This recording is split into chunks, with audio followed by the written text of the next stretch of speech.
TET సిలబస్లో భాగమైనటువంటి English గ్రామర్కు సంబంధించి ఈరోజు మనం డిస్కోర్స్ గురించి నేర్చుకోబోతున్నాం. అందులో ముఖ్యంగా మనము ఇన్విటేషన్ అనేటువంటి డిస్కోర్స్ గురించి నేర్చుకోబోతున్నాం. సో ఈ ఇన్విటేషన్ అనేటువంటి టాపిక్ మీద మనకు బిట్స్ అడగడానికి అసలు స్కోప్ ఎక్కడుంది, ఎటువంటి బిట్స్ అడుగుతాడు అనే అంశాన్ని ఇప్పుడు మనము చూద్దాము. అయితే ఈ బిట్స్ను ప్రాక్టీస్ చేసే ముందు ఇక్కడ గవర్నమెంట్ టెక్స్ట్ బుక్లో ఉన్నటువంటి ఒక ఇన్విటేషన్ను మనం చూద్దాము. చూసిన తర్వాత ఒక అవగాహన వచ్చిన తర్వాత బిట్స్ ప్రాక్టీస్ చేద్దాం. సో ఇన్విటేషన్ అంటే తెలుగులో ఏమంటామంటే మనం ఆహ్వానం అంటాం. తెలుగులో ఆహ్వానం అని అంటాం కదా. సో ఇక్కడ గమనించండి, ఇప్పుడు ఇన్విటేషన్ అంటే ఇగో ఇది గవర్నమెంట్ రిలీజ్ చేసినటువంటి టెక్స్ట్ బుక్లో ఉన్నటువంటిది.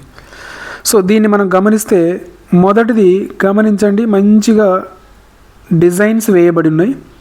అంటే ఇన్విటేషన్లో డిజైన్స్ అనేటువంటివి ఉంటాయి, అట్రాక్టివ్ డిజైన్స్. దాని తర్వాత గమనించినట్లయితే ఇన్విటేషన్ మ్యూజికల్ ప్రోగ్రామ్ ఇక్కడ గమనించండి. అంటే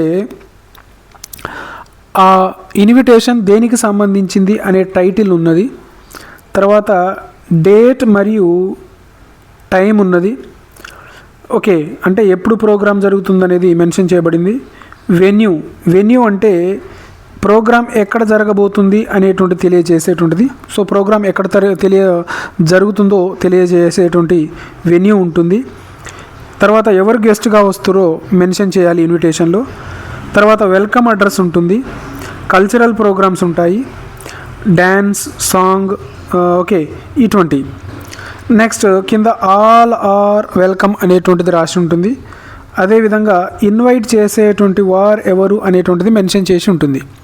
సో ఇవన్నీ ఇన్విటేషన్లో మనం మెన్షన్ చేయవలసినటువంటి అంశాలు, ఇవన్నీ ఇన్విటేషన్ కార్డులో ఉంటాయి.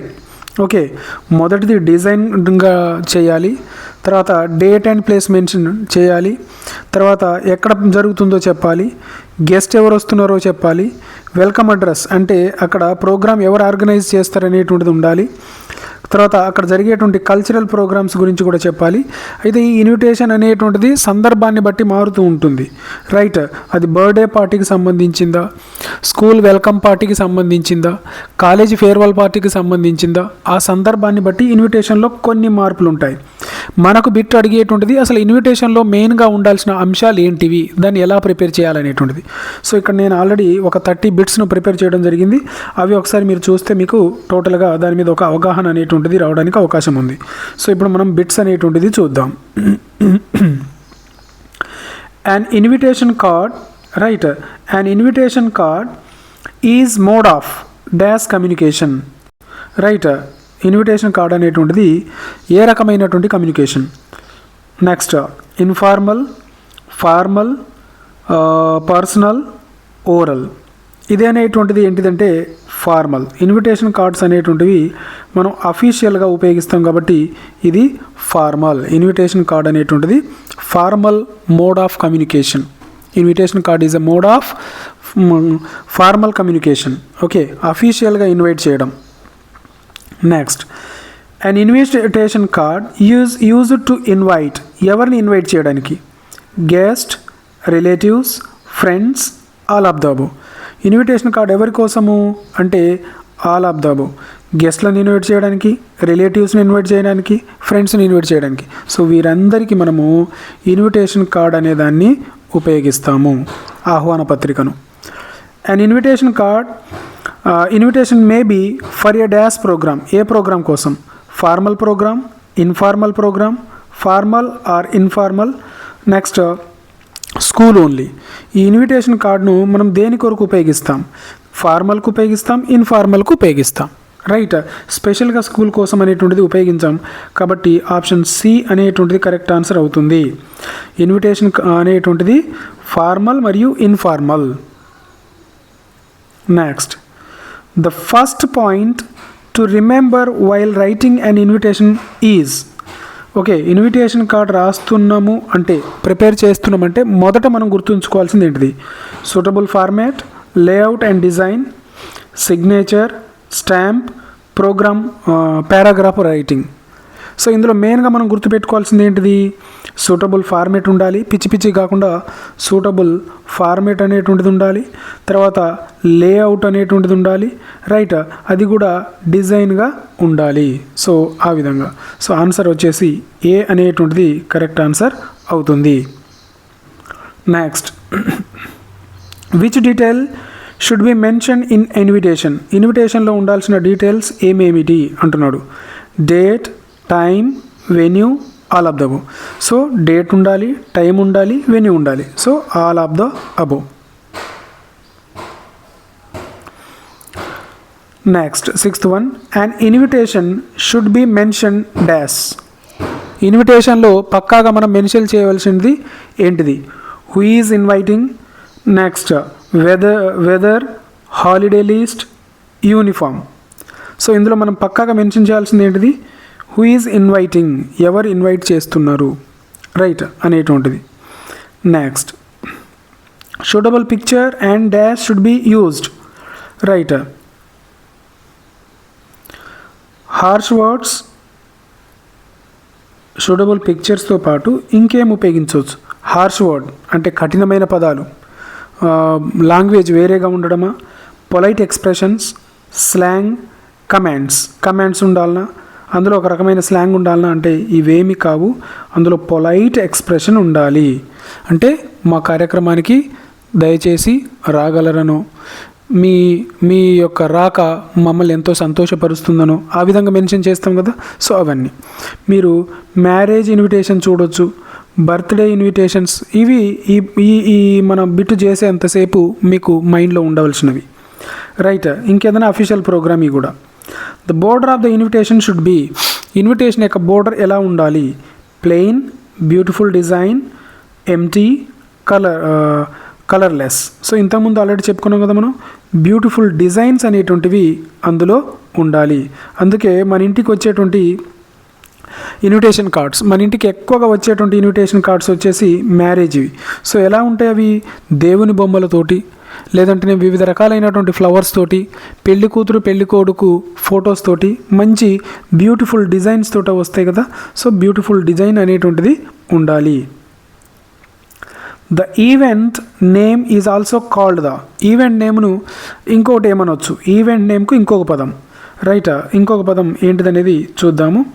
Occasion, address, signature, subject. So ఏంటిది అది, అకేషన్ ఈవెంట్ నేమే ఇంకో రకంగా ఇలా చెప్పొచ్చు, అకేషన్ అని చెప్పొచ్చు.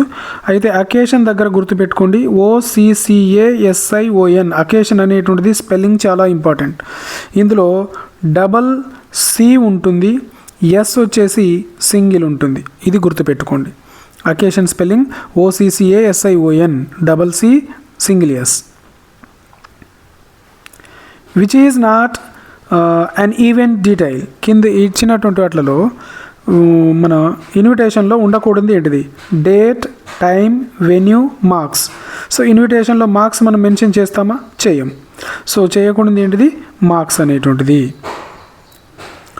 Show occasion, event detail and purpose carries.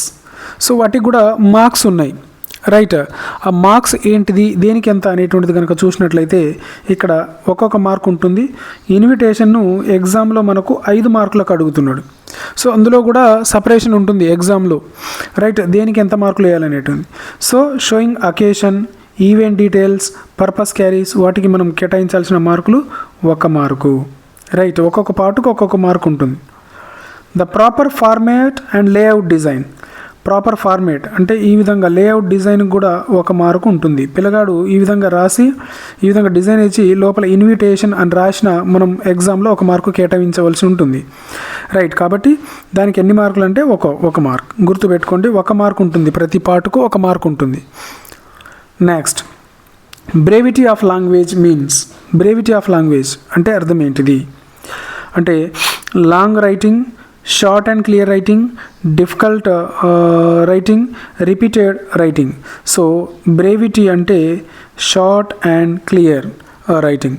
So invitation కార్డులో ఇచ్చేటువంటి ఇన్ఫర్మేషన్ ఎలా ఉండాలంటే షార్ట్గా ఉండాలి, క్లియర్గా ఉండాలి, రైట్. ఆ విధంగా. Appropriate language means rude language, polite and suitable language, slang language, funny language. Appropriate language means అంటే ఇక్కడ గమనించండి, polite and suitable language. Right, option B is the correct. Sentence formation and grammatically carry. Sentence ఫార్మేషన్కు grammatical carry అంటే గ్రామర్కు అందులో sentence అనేటువంటిది గ్రామటికల్గా కనుక రాస్తే, నీట్గా మంచిగా రాస్తే అప్పుడు మనం కేటాయించాల్సిన మార్కులు ఎన్ని అంటే 1 మార్కు కేటాయించాలి. రైట్, ఇప్పటిదాకా మనం చూసాం సెంటెన్స్ ఫార్మేషన్కు 1 మార్కు, అదేవిధంగా గమనించండి ప్రాపర్ ఫార్మేట్ లేఅవుట్ డిజైన్ చేసినందుకు 1 మార్కు, అదేవిధంగా షోయింగ్ అకేషన్ ఈవెంట్ నేమ్ రాసినందుకు 1 mark. Next, the total marks allotted to invitation writing are. ఇప్పుడు అడిగాడు ఇన్విటేషన్ రాసినందుకు అలాట్ చేసే మార్కులు ఎన్ని అన్నాడు. ఎన్ని అని చెప్పుకున్నాం ఇంతకుముందు, 5 మార్కులు. సో 5.